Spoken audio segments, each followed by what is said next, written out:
All right. So today's topic is systemic hypertension,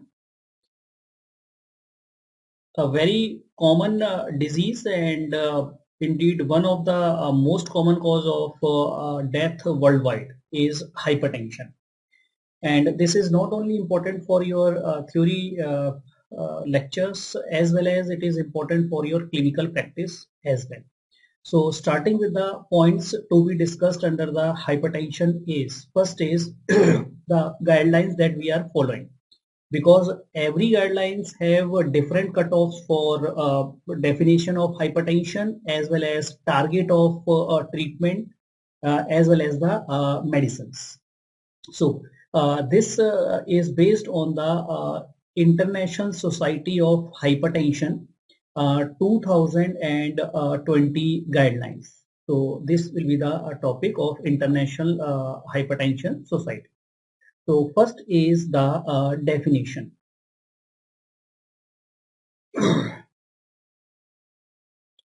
Definition of hypertension. So this definition is based on two parameters, that is the systolic BP and diastolic BP. A normal blood pressure patient or normal individual, normotensive, normal blood pressure is a systolic BP of less than 130 millimeters of mercury, and both the conditions should be fulfilled. Diastolic BP of less than 85. While high normal BP, high normal blood pressure, or we can say elevated blood pressure reading, the value range from 130 to 139, both are inclusive values, and or 85 to 89. Any of these satisfy the high normal. Grade 1 hypertension, grade 1 hypertension. So the systolic BP is 140 by 159 and or a diastolic BP of 90 to 99. While grade 2 hypertension, grade 2 hypertension, systolic BP of 160 and or diastolic BP of more than 100 millimeters of mercury. So this is the definition of a patient with blood pressure, of a patient with blood pressure. Now coming to what are the causes of the blood pressure. Causes. So the causes of the blood pressure, all we know that the most common cause of the blood pressure is still the essential hypertension. So the number one cause is essential hypertension, also known as primary hypertension. That means there is no identifiable cause, and this is the most common cause of hypertension. But more important is the secondary hypertension. Secondary hypertension is more important. Reason being, if we identify the cause of a secondary hypertension, then we treat accordingly. Patient will be cured of the hypertension. Patient will be cured of the hypertension. So the secondary hypertension we can divide into the groups, and what will be the clinical feature of that secondary hypertension, so that we can identify that particular and what will be the investigation to be done. So this secondary hypertension, we will make a chart here, a table here of secondary hypertension. So first is the, of course, the renal causes. So the etiology wise, etiologies. Second column is clinical feature, and third is at the same time investigations. Okay, the beginning, we have just started and we have started with the definition of the hypertension. And as I said, we should mention the guideline name. So this is a International Society of Hypertension guidelines, which we are discussing here. International Society of Hypertension guidelines, 2020. All right. So the causes of the hypertension, essential and the secondary. The secondary hypertension etiology wise, if we will identify number one etiology.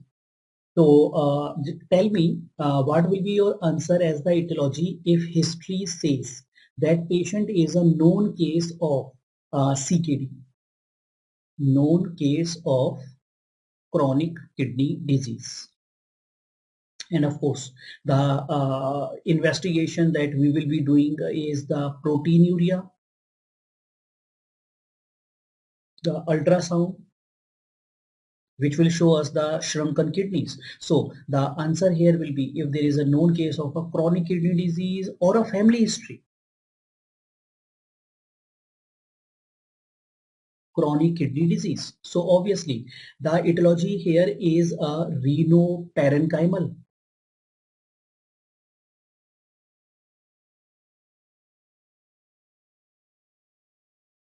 Renoparenchymal is the etiology here. And according to the Harrison textbook, they says that renoparenchymal is the most common cause of secondary hypertension. It is the most common cause of the secondary hypertension. The chronic kidney disease history may be a family history or a personal history. Now, come to the next one. So, identify this one. I will start with the clinical feature. Number two, the clinical feature mentioned to you is abdominal bruit is heard. Positive. Abdominal bruit is heard, and the patient might be having a flash episodes of flash pulmonary edema,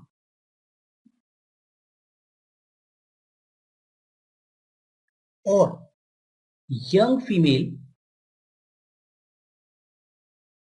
age less than 30 years, or these are the conditions given to you. Maybe in different patients you can have a flash pulmonary edema, uh, or a female age is less than 30 years of age, abdominal bruit is present. So in that scenario, what will you suspect? These are the clinical features given to you. Yes, now it will be a case of a renal artery stenosis. Yes, this will be a renal artery stenosis.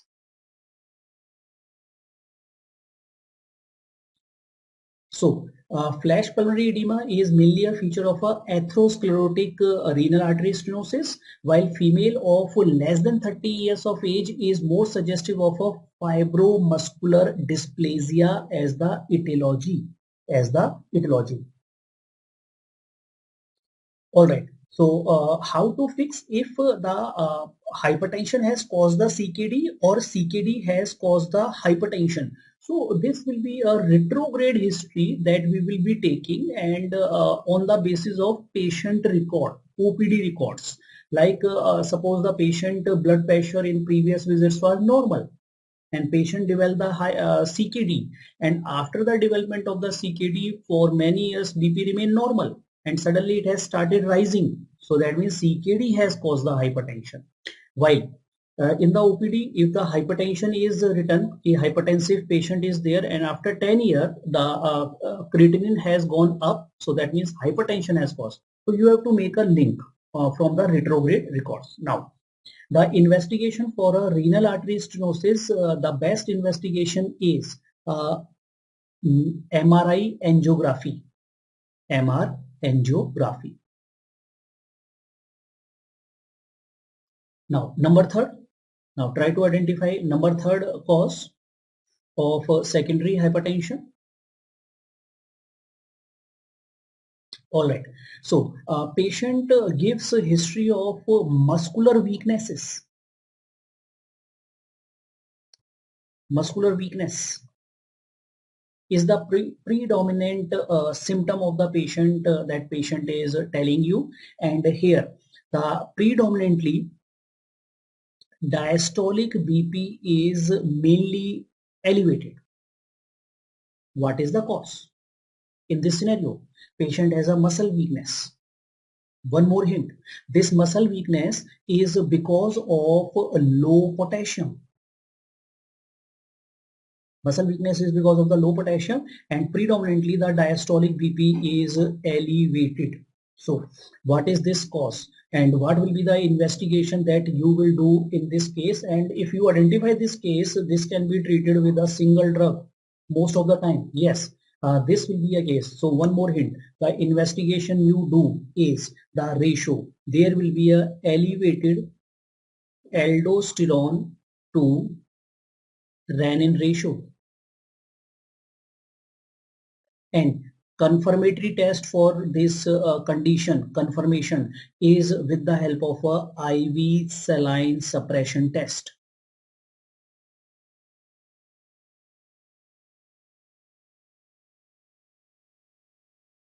So this will be a case of, yes, this will be a case of a primary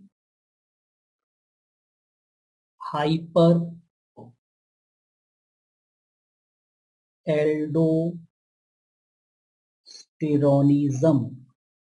Yes, this is a primary hyperaldosteronism.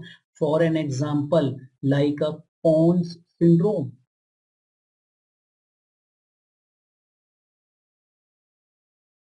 Like a Pons syndrome. So, in the history, always ask for the history of a muscular weakness and try to see if isolated elevation of a diastolic BP is high. Always keep that in your mind. Now, number 4. So, number 4 is also a related condition, but the features here will be the features of central obesity.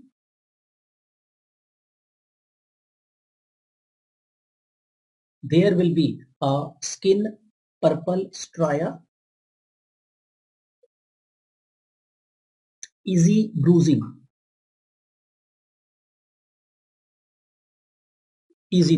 central obesity, purple striae, easy bruising. Now this is very easy.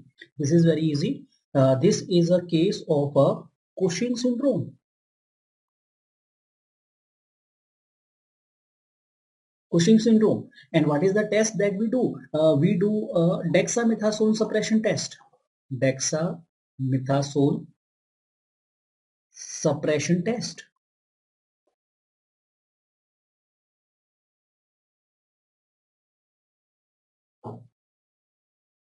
Cushing syndrome. Now, number 5. So this one is easy. I want the answer from every one of you. So the patient complained of headache, palpitations, patient has sweating. Yes, this is the presentation with which patient will come to you. Yes, this is easy one. Headache, palpitations and sweating. So this will be a case where in spite of hypertension, you will see a significant postural hypotension.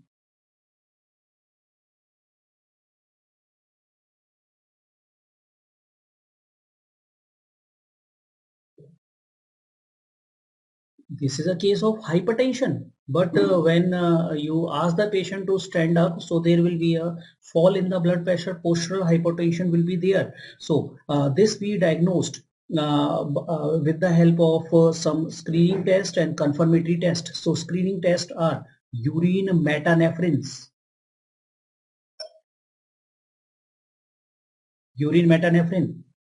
and the MRI of the abdomen for detecting that tumor. Yes, this is a case of a pheochromocytoma.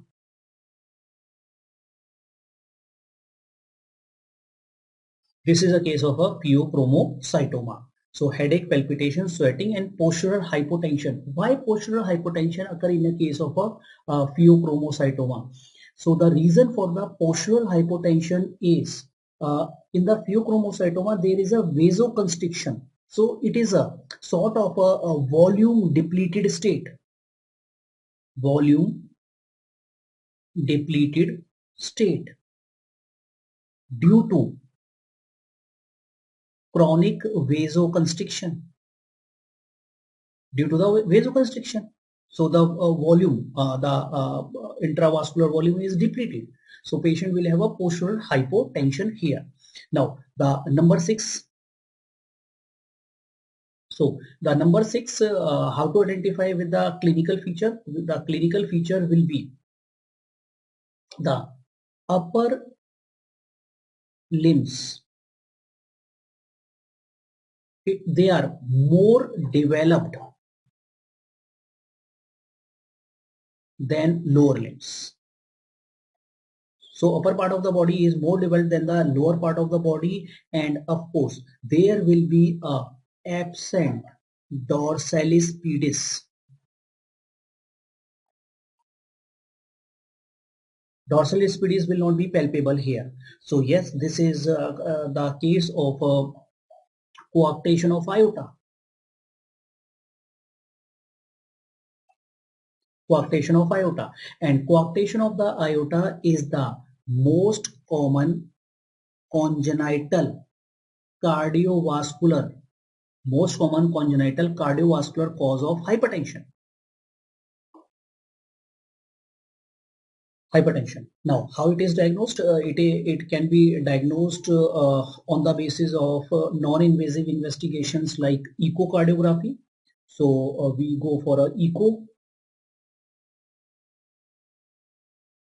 or it can be diagnosed on the basis of the MR angiography.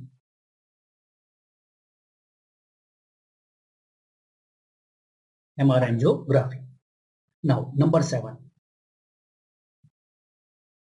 Secondary cause, and this is most of the time is missed because patient relatives are complaining of excessive snoring during the night time.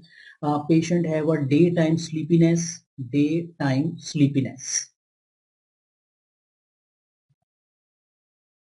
So this is a case of a obstructive sleep apnea. So obstructive sleep apnea leads to the elevation of or stimulation of sympathetic activity all the time. So when the sympathetic activity is more, hypertension develops, and this is diagnosed with the help of polysomnography.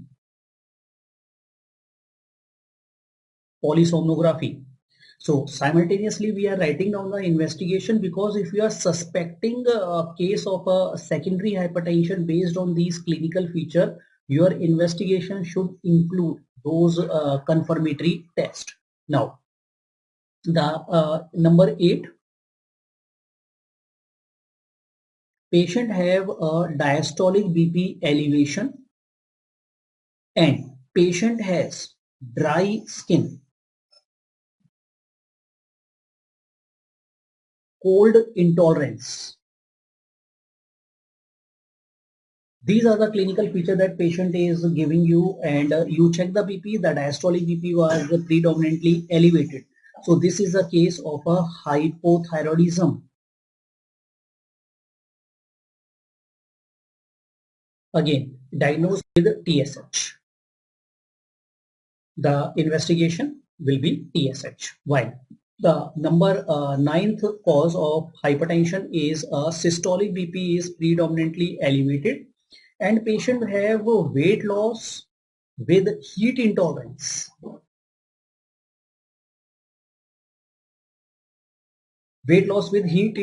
So these are going in favor of a high cardiac output state like hyperthyroidism.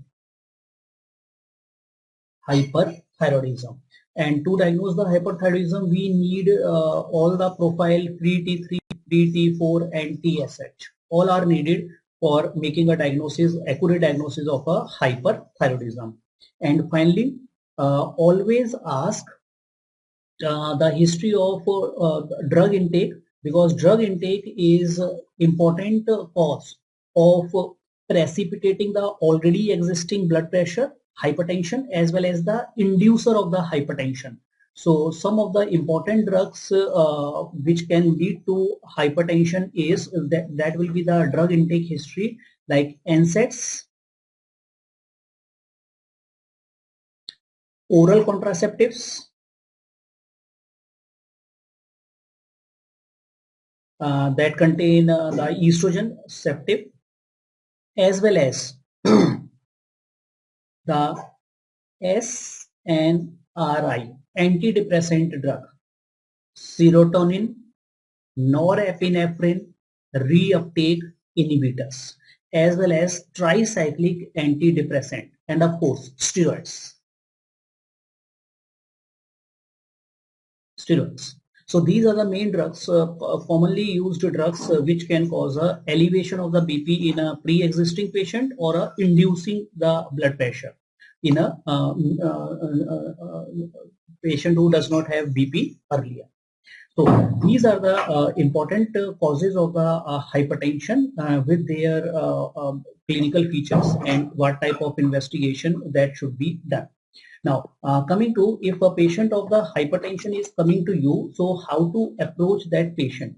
So you will be asking, first is the clinical history. So the clinical features of hypertension, starting with the history. So important point in the history that you will be asking are, number one, of course, is the history of the hypertension. So in the history of the hypertension, number one, blood pressure. So you will be asking the duration in the history, for how long. Secondly, you will be asking the previous blood pressure levels. You will be asking the antihypertensive medications used, maybe the old medication as well as the new medication, because always ask in a patient of the blood pressure, always ask the past antihypertensive. So patient might give you those drugs, they were very beneficial, it has controlled the blood pressure, or patient will tell you those were not effective, so that you can take a decision. If the patient has high blood pressure, will you add those previous medication which patient has already taken, or you will skip those medications. As well as you will be asking the other drug used which can cause high blood pressure, like NSAIDs, very importantly. Then you will be asking the compliance with the medication, the timings of the medication, compliance with lifestyle modification and drug intake. And of course, always ask the side effects of drugs or antihypertensives, so that you can take a proper decision, okay, whether you should be continuing with those drugs or you will be stopping those drugs. So these are the important points in the history: the duration, previous BP levels, antihypertensive used, other drugs used, compliance, and the side effects. The number two point in the history you will be asking will be the symptoms of the hypertension. Number two, symptoms of hypertension. So the direct symptom of the hypertension, in most of the cases, patient is asymptomatic, but directly the most common direct symptom due to hypertension directly is a early morning occipital headache.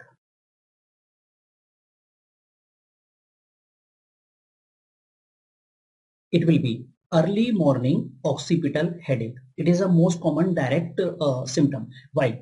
If it is a most common overall symptom, if at all, then it will be dyspnea.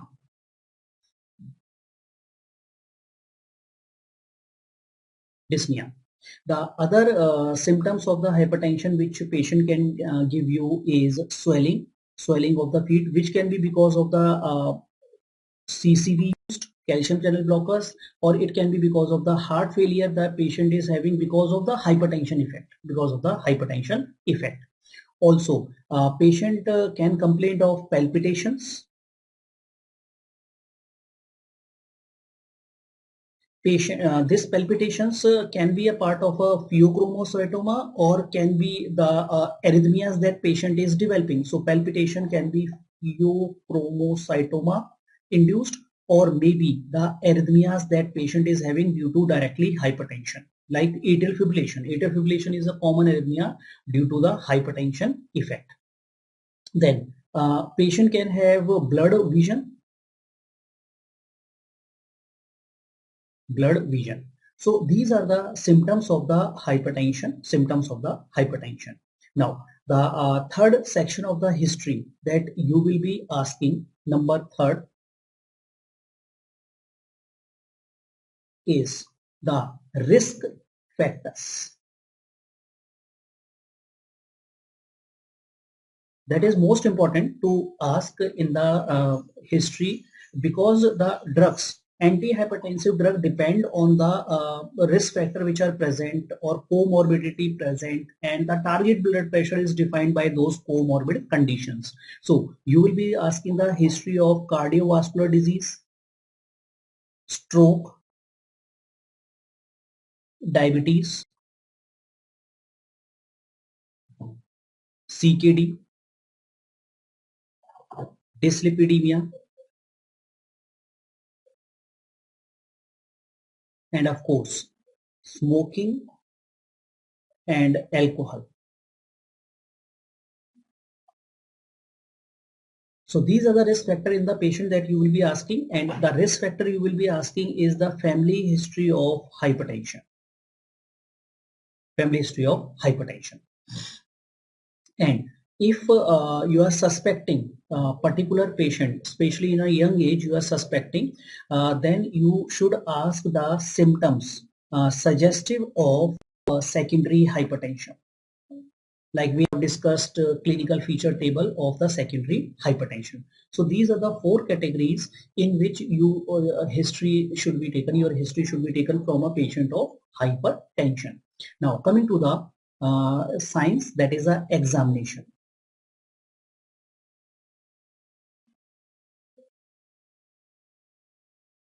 And its importance. So the examination of a patient of a hypertension, most importantly, it should start with the pulse examination. So in the pulse examination rate, there will be a tachycardia if it is a case of a pheochromocytoma, so that you can identify. So rate will be increased in pheochromocytoma.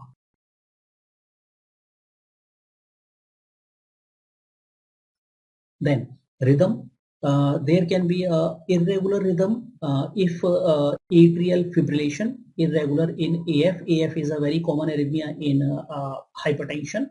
Then most importantly, you will be looking for the radiofemoral delay.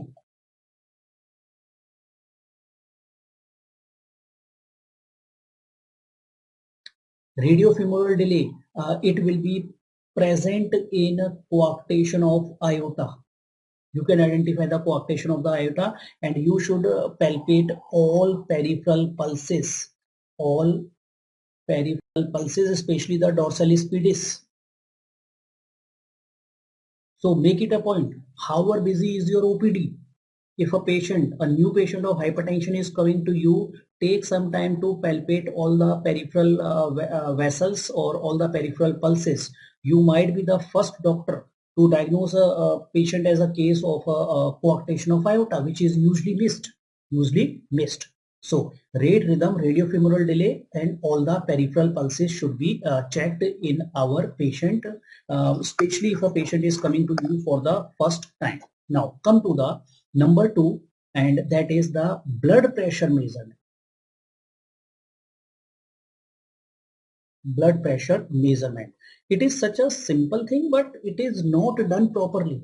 It is not done properly. So for a BP check, what are the conditions that is required and how many readings you should take to label a patient as a case of a hypertension, and which readings you should consider as significant. So for blood pressure, the first thing is the condition, environmental condition under which the BP should be checked. So this condition should be, it should be a quiet room, which is of course not possible in a OPD.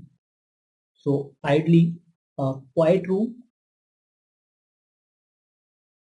It should have a comfortable temperature. It should not be too cold or too hot temperature inside the OPD, and there should not be no smoking by the patient, exercise by the patient, or caffeine intake by the patient. Caffeine include both tea and coffee for 30 minutes. Sometimes it happens. Patient immediately sip the coffee or tea and then come to check the BP. BP becomes high, so it should not be there. So at least 30 minutes gap should be there. And patient should empty the bladder.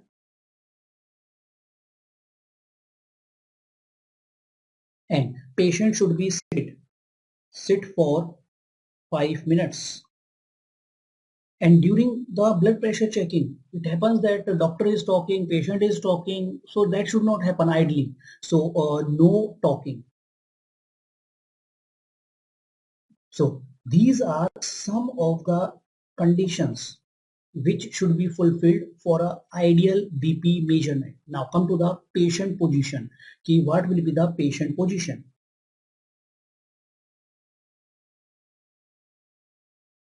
So the patient should be in a sitting position. That is the ideal position. Arm resting with mid arm at heart level, like this. So patient should keep hand on the table, and this mid arm will be at the level of the heart, at the level of the heart. Then back support and feet flat on floor, no cross leg, no cross leg. So this will be the position of the patient, and the BP cuff size. This is also important, cuff size. So the cuff size means the inflatable balloon, inflatable portion of the BP cuff. So that should be ideally 75 to 100% covers 75 to 100% of individual arm circumference. That is the ideal cuff size. Now, how many readings are taken, and which reading will you consider as significant? So, the readings.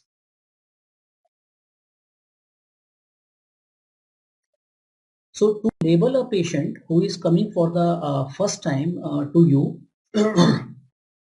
with a suspected hypertension symptoms, so in that patient, you should be taking the 2 to 3 OPD visits at 1 to 4 weeks interval. Take 3 readings at 1 minute interval in each visit. In each visit. So take 3 readings at 1 minute interval in each visit, and take average of second and third reading ignore the first reading. Ignore the first reading. So record that. And then call the patient after 1 week and do the same procedure and take the average of second and third reading. First reading should be ignored. First reading should be ignored. So take the average and then see in that table key in which group the patient blood pressure is falling into. Now, in a single visit, when should you diagnose a patient as a case of a hypertension? So the diagnosis on single visit, if blood pressure is more than 180 by 110 with evidence of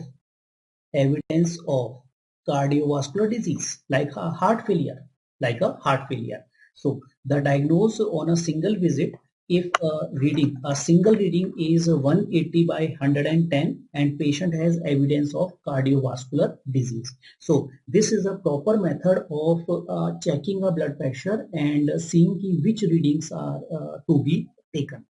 Now, the other examination finding that we will be doing, so this was the second finding, that is a case of a blood pressure, how to check the blood pressure. Now, the number third is of course JBP. So JBP if raised, that will be suggestive of heart failure. That is an important complication. Number 4, apex beat. So apex beat will be, because of the hypertension, will be a sustained apex beat or a heaving apex beat because of the pressure overload. Now, then in the heart sounds, we will find S4 sound, and S4 if it is positive, it will be suggestive of a left ventricle hypertrophy due to the effect of the hypertension, because that makes the ventricle stiff. It will make the ventricle stiff. While the next cardiovascular examination finding that you will be doing is a presence of any murmur. So you will look for bruit, like a renal bruit or a carotid bruit should be looked for. Now, the other examination that will be done in a case of a hypertension patient coming to you. So those other system that you should be checking. Number 7, other systems.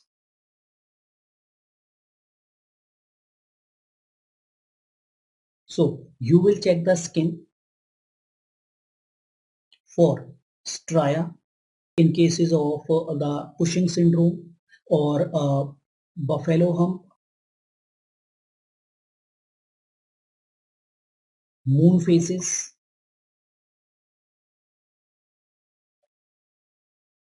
or myxedema for hypothyroidism patient. So each system will be very important. That will give you a hint that could be a cause of a secondary hypertension.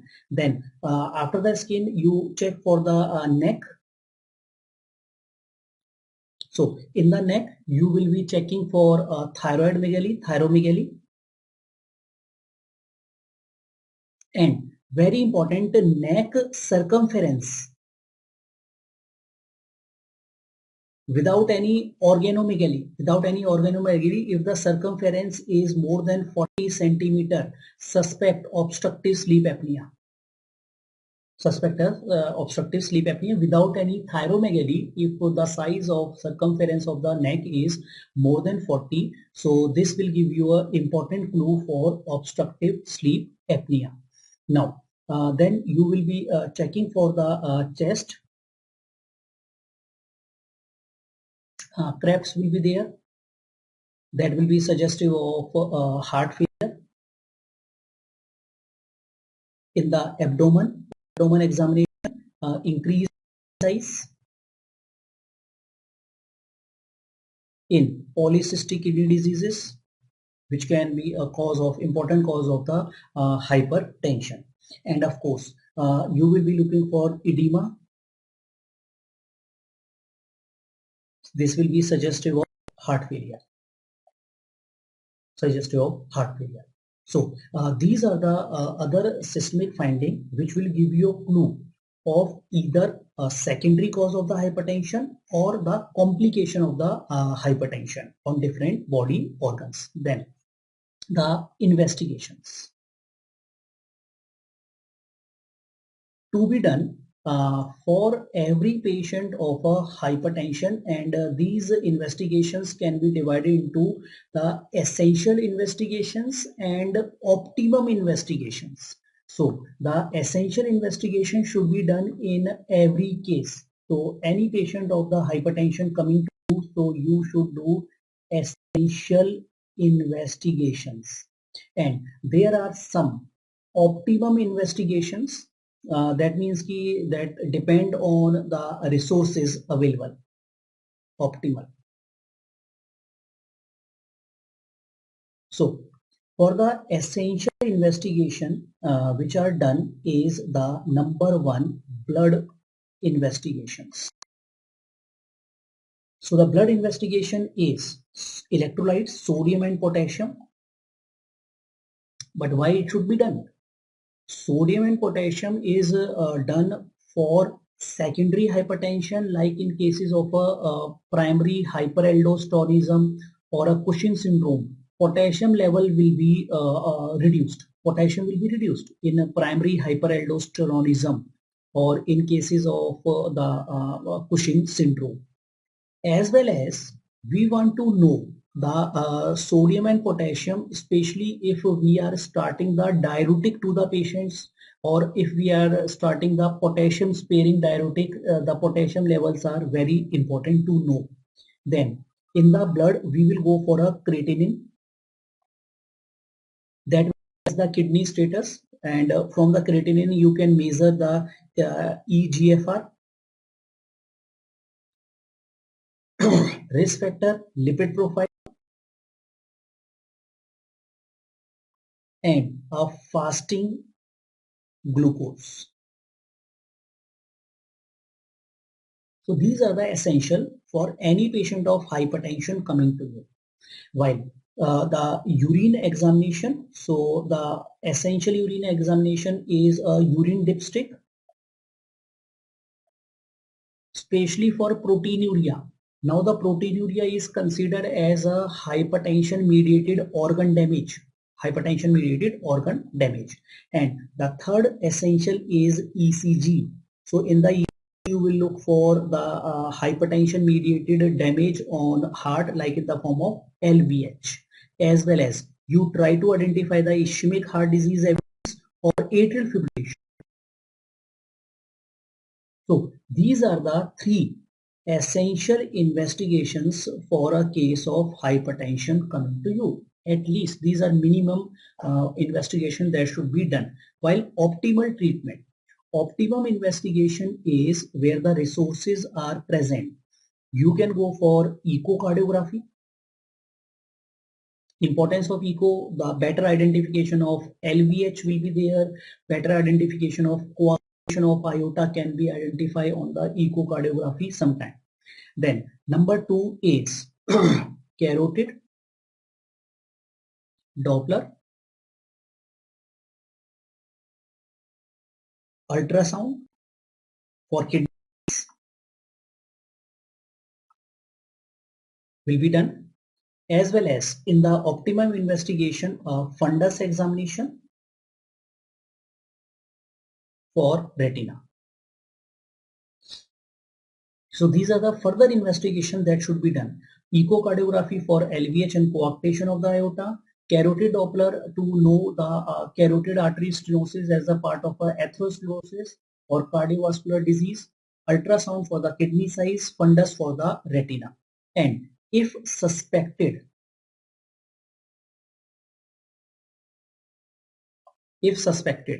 then you should go for the further investigation, which include, if pheochromocytoma is suspected, then urine metanephrines, not as a routine, then you go for a aldosterone renin ratio, aldosterone renin ratio if suspected, and of course thyroid TSH. So these are the optimum investigation which will be needed. So we have investigated the patient. Now let's come to the treatment. So the treatment aspect or the protocols for the hypertension management. So treatment. So the treatment protocol is lifestyle modification. LSM is to be done in every case, and then look at what is the grade of hypertension. So if the grade is 1 or grade is 2, grade 1 hypertension or grade 2 hypertension. In grade 1, identify based on clinical history, examination and the investigation whether patient has CKD or CVD, cardiovascular disease, diabetes mellitus or hypertension mediated organ damage. Hypertension mediated organ damage identify as LVH, albuminuria. So that will be diagnosed on the investigations. So if these are absent or anyone is present or absent. So if all are absent, then we will continue the lifestyle modification and add drugs if BP not controlled in 3 to 6 months.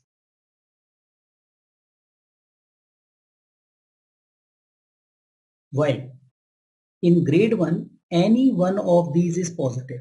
Anyone. Positive means anyone. Then we will add drugs. We'll add drugs. While grade 2, all the patient should start with the drug. So this is a flow chart. Now they have simplified the flow chart for the management of hypertension. Now, what is the meaning of the lifestyle modification and what is the drug that is used for managing and how the drug should be used? So let's see. So first is lifestyle modification, LSM. The component of lifestyle modification include number 1 is low salt intake. So different guidelines says different values. So at the most maximum is 5 grams per day. Maximum is 5 grams per day. Then of course the diet. So that is a DASH diet, dietary approach to stop the hypertension. That is one of the component here. So it is a DASH diet, dietary approach to stop hypertension. So what is the component of a DASH diet? DASH diet means it is a intake of low fat dairy products. Low fat dairy products. Then increase vegetable and fruits and decrease saturated fat.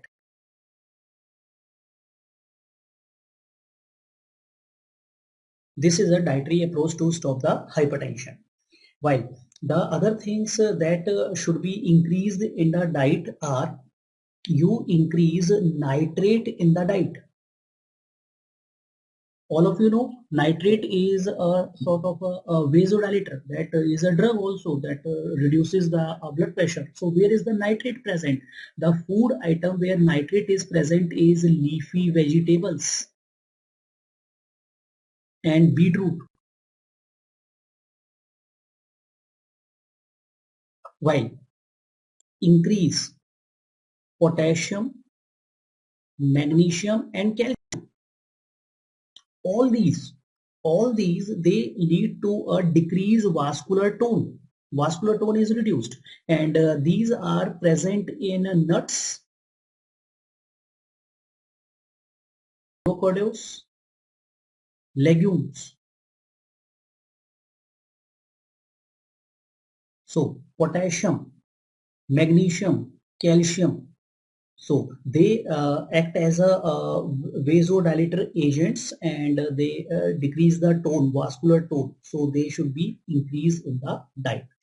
Now, the number third lifestyle modification is the alcohol intake, and the alcohol which is beneficial in terms of reducing the blood pressure is less than 30 grams per day in males and less than 50 grams per day in females. That is a quantity. That is a quantity which will be helpful in reducing the blood pressure. More quantity, more increased quantity is having a opposite effect. It causes the sympathetic overactivity, causes the high blood pressure, causes the increased cardiovascular diseases. The number fourth, of course, is absolutely no smoking. And in terms of exercise, it is 150 minutes per week of brisk exercise. 150 minutes of per week of brisk exercise. Brisk exercise means there should be a slight chest pain, slight breathlessness, and a layer of sweat on the forehead. That is the meaning of a brisk exercise. Now, the weight, optimum weight should be maintained. And what is the new concept which have come? Earlier the concept was of BMI, then the concept of waist to hip ratio, so the waist to hip ratio comes. Now the concept has come for the weight to height ratio. Waist to height ratio, sorry, it is waist. Waist to height ratio has come. Earlier it was waist to hip ratio. Before that it was BMI. So now this is a new concept which has come, and to decrease the risk of hypertension, to decrease the cardiovascular risk, this should be less than 0.5. It is recommended. Waist to hip ratio. Now, what is the drug? So the drugs which are used, so hardly anything has changed in the drugs. It is the same concept, but the flow chart has slightly changed for the drugs. So the drugs, how it should be given. So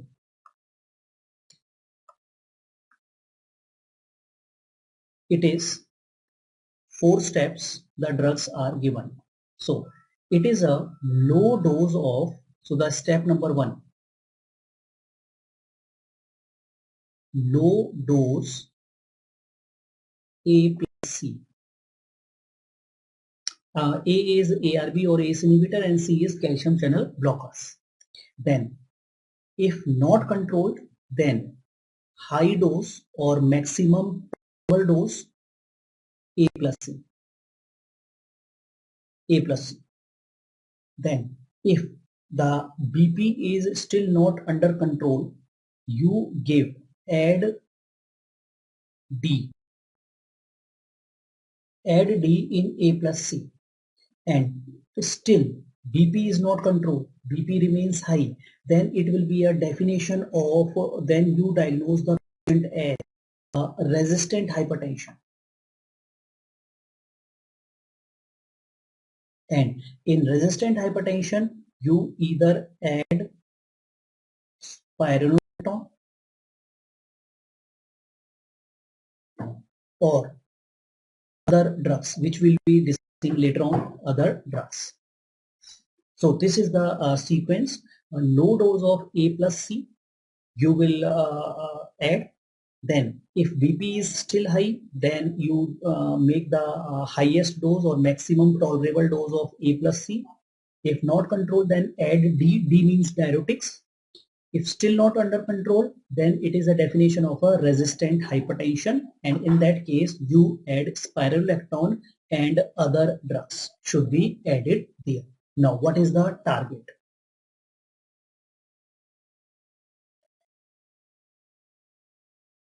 So target pressure. So the target blood pressure essential, it is essential less than 40/90 in 3 months of treatment. So within 3 months, yes, D is diuretic. D is diuretic.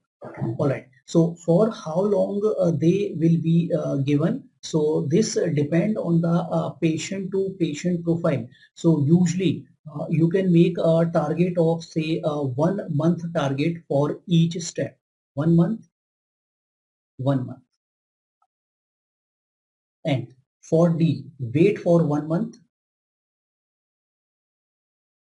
and even after 3 months the BP is not controlled, then you label the patient as a case of a resistant hypertension. So it will be achieved in 1 month the high dose, then 1 month, then 1 month of diuretic. So this is the average time period where the decision has to be taken.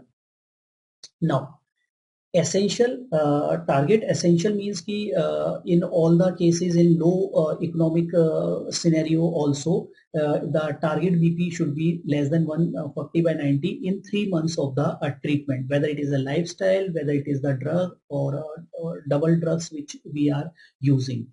While the optimal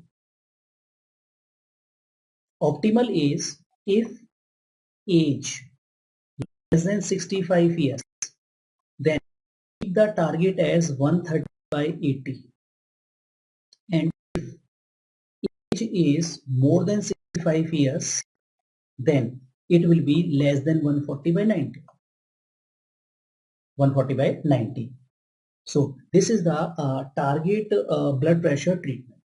But the target will also depend on the other complications of blood pressure. So target might change.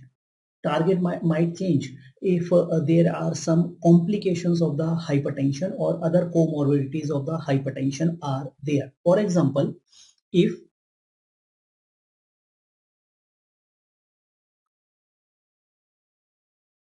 complications of hypertension where the target blood pressure is slightly low than this 140/90, and the first line will in those complication of the hypertension. So complication of the hypertension, number one, coronary disease. Hypertension is a risk factor. The target blood pressure is if CAD occur due to the hypertension, so we will make the target as 130/80. What is the first line? First line is ACE inhibitor plus beta blocker. So here the beta blocker role is there. First line agent. Now number two complication is stroke. The acute stroke which has occurred. So target BP 130/80. The first line drug here is ACE inhibitor plus plus CCB. So here it is a triple drug combination in a patient of the stroke, and it has been seen to reduce the secondary or a recurrent attack of the stroke, this combination. Now number third, heart failure.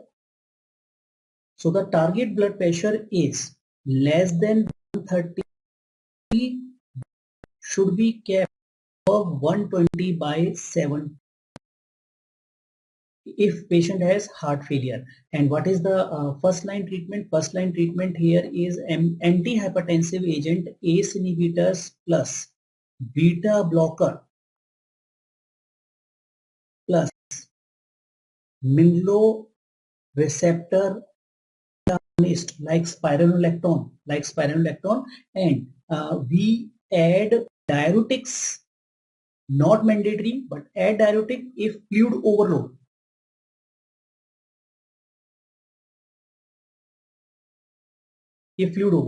So you can see that the target BP is different according to the complication, and the first line treatment is slightly, the combinations are slightly different from a general population.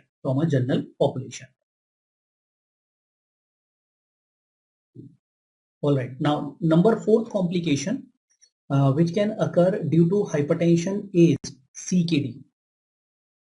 So the target BP is 130 by 80, and the first line agent is ACE inhibitors. ACE inhibitor decreases the remodeling in the kidneys also. Glomeruli remodeling is also inhibited by the ACE inhibitors. So this is according to the complications, that target BP is slightly lower down and first line drugs are slightly different.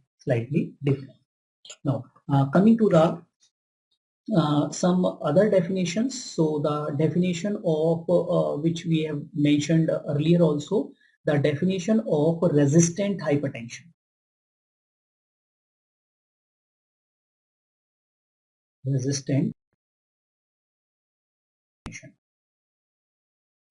So resistant hypertension means blood pressure more than 140 by 90 after more than equal to 3 drugs in their maximum tolerable dose, and of which is diuretic. BP more than 145 by 90 even after use of 3 drugs, and one of them is diuretic, for a duration of, total duration we will keep for as the resistant hypertension is like a total cumulative duration of 3 months. Now after exclude very importantly pseudo resistance.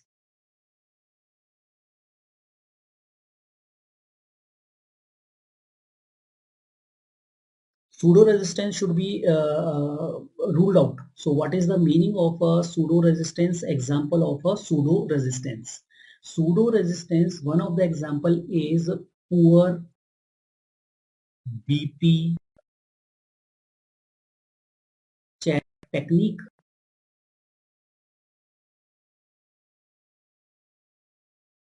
BP was not properly checked. The cuff size was not proper, or the patient came just after smoking, as well as white coat effect,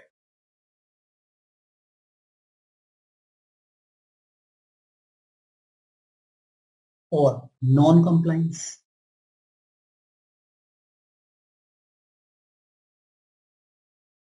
Like non-compliance, patient is not following the dietary precautions, patient is taking salt intake more and more. Exclude drug induced hypertension, like patient was taking NSAIDs for arthritis pain, so that NSAIDs can cause high blood pressure, so that is not included as a resistant hypertension. And of course secondary hypertension. Secondary hypertension. So these things should be ruled out. So what should you do? The treatment of the resistant hypertension is first identify these causes, remove those causes, as well as you add, like we have discussed, spironolactone, or you can add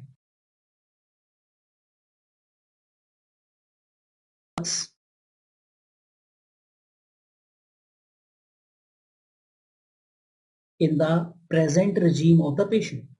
So these can be added further on. So this will be the management of a resistant hypertension. And also where you should be looking for the secondary hypertension, the clues for the secondary hypertension will be consider secondary hypertension in certain groups. So consider secondary hypertension if, and this is a important viva question also for you. Viva question. Secondary hypertension if the age of the patient is less than 30 years. Number two, if resistant hypertension is present. Number third, sudden increase in the blood pressure, or patient is presenting to you in hypertensive urgency or emergency, that we will discuss subsequently. And of course, if a patient has symptoms of secondary hypertension, which we have discussed in the first table of causes of the secondary hypertension. So number 5, symptoms suggestive of hypertension. So these are the consideration where the secondary hypertension should be looked for, and those investigations should be sorted out. Now coming to this condition, what is the meaning of this hypertension emergency and hypertensive urgencies? So coming to these terminologies. So hypertensive emergency, the meaning. So the meaning of hypertensive emergency is severe increased blood pressure. Value is not important. Earlier they used to keep the values at 180 by 120 BP, but now the values are not important. With acute hypertension mediated organ damage, this is acute word, very importantly, like retina, brain, heart, large arteries,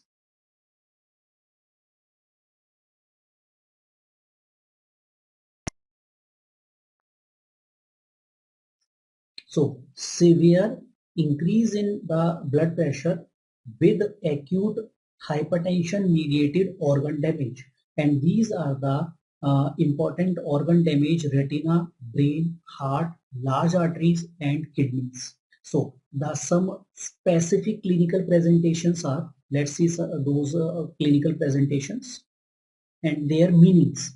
So hypertensive emergency, specific presentation, clinical presentations. Number one, and that is also the definition, malignant hypertension.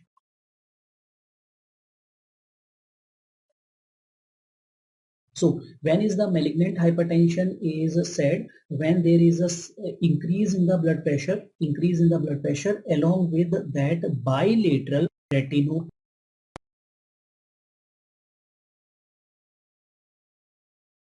with hemorrhage, cotton spots,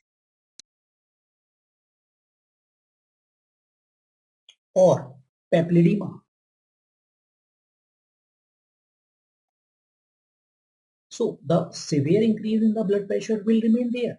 Severe increase in the blood pressure, and if there is bilateral retinopathy in any form, that is the meaning of a malignant hypertension. While number two, hypertensive encephalopathy.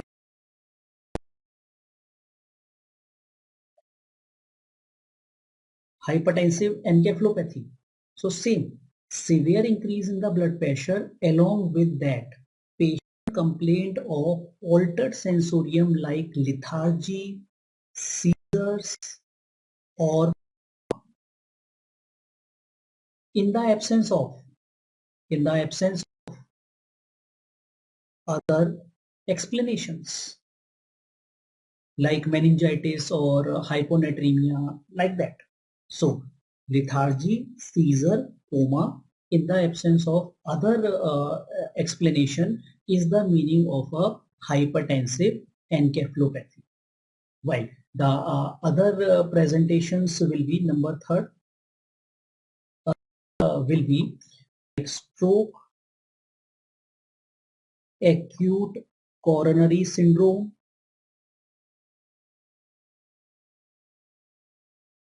pulmonary dissection, like that. So these are the other examples of a common term. Common term is hypertensive emergency. Hypertensive emergency. So how will you treat those conditions? So let's see the treatment according to the presentation. So presentation of hypertensive emergency. Timeline, very important. Within how much time the BP should be controlled? Timeline plus target blood pressure. And first line treatment. So this will be presentation starting with the number one. What is after the retinopathy? So let me see what is after the retinopathy here.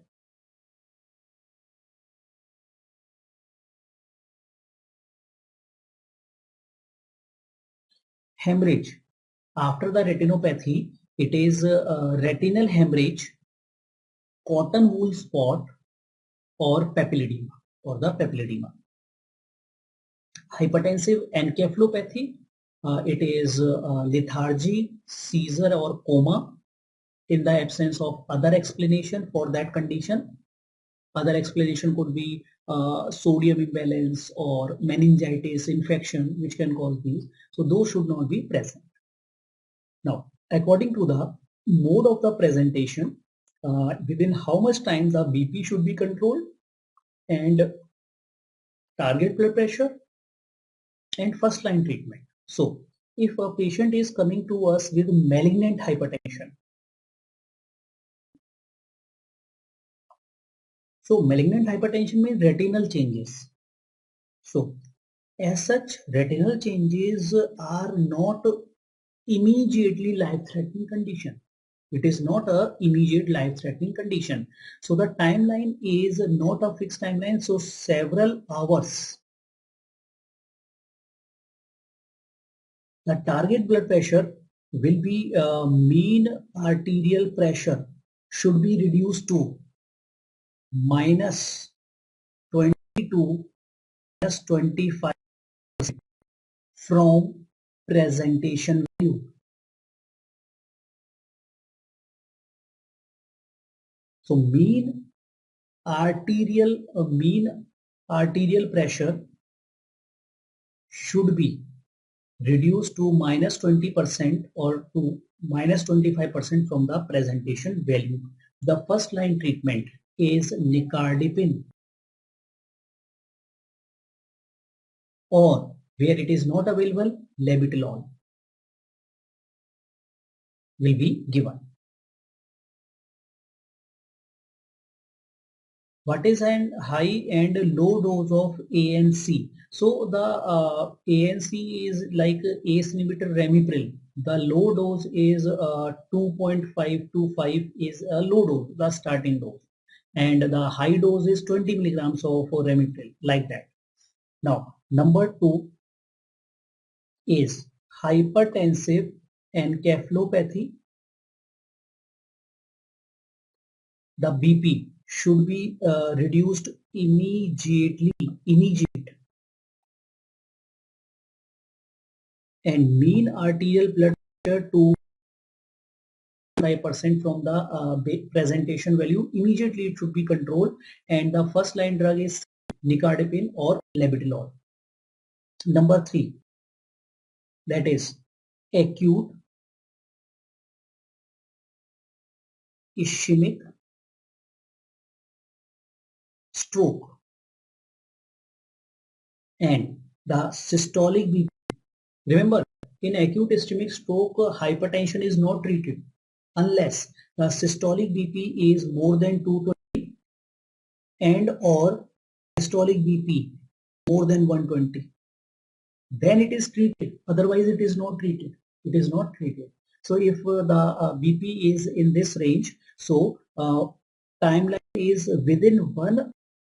You have to reduce the mean arterial pressure by minus 50 from the presentation value, and the drug used is same nicardipine or labetalol.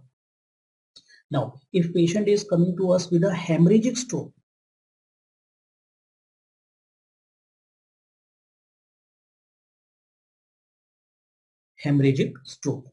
so in the hemorrhagic stroke, and the systolic BP is 180, then we treat the patient for hypertension. So the BP should be immediately controlled, immediate. So what is the range? The target range is systolic BP to be between 130 to, that is should be the target of the systolic BP. Systolic BP, same drug, nicardipine, labetalol. Now number 5, acute coronary syndrome. Acute coronary syndrome. Immediately the BP should be reduced with a systolic BP of less than 140. Drug which is used is the drug which causes the coronary vasodilatation also, nitroglycerin, a preferred agent, or labetalol.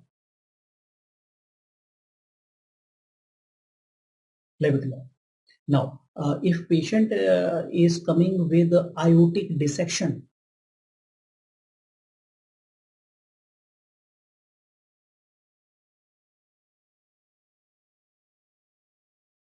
so the BP should be reduced immediate, and the target systolic BP should be less than 120 and heart rate less than 60. Both the things are seen here, and beta blocker is short acting. While for a case of pulmonary edema, that is acute pulmonary edema, BP should be reduced immediately,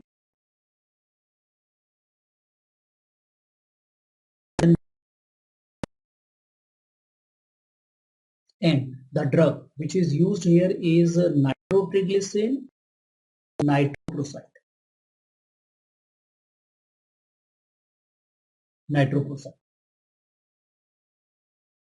So this is a modified table with simplification for you. Within how much time we should control, that is very important for a hypertensive emergency. And what is the target? That depend on the hypertensive emergency. And usually the drug of choice, most of the condition is nicardipine, as we have seen here. While the definition of hypertensive urgency. Hypertensive emergency urgency is there is a severe increase in blood, but any hypertension related organ. So this is a urgency, and it can be treated on the OPD basis. The treatment is usually the oral medications which are given on emergency on OPD basis. So the treatment of oral drugs, is being given. So urgency is hardly asked. Most important is the emergency.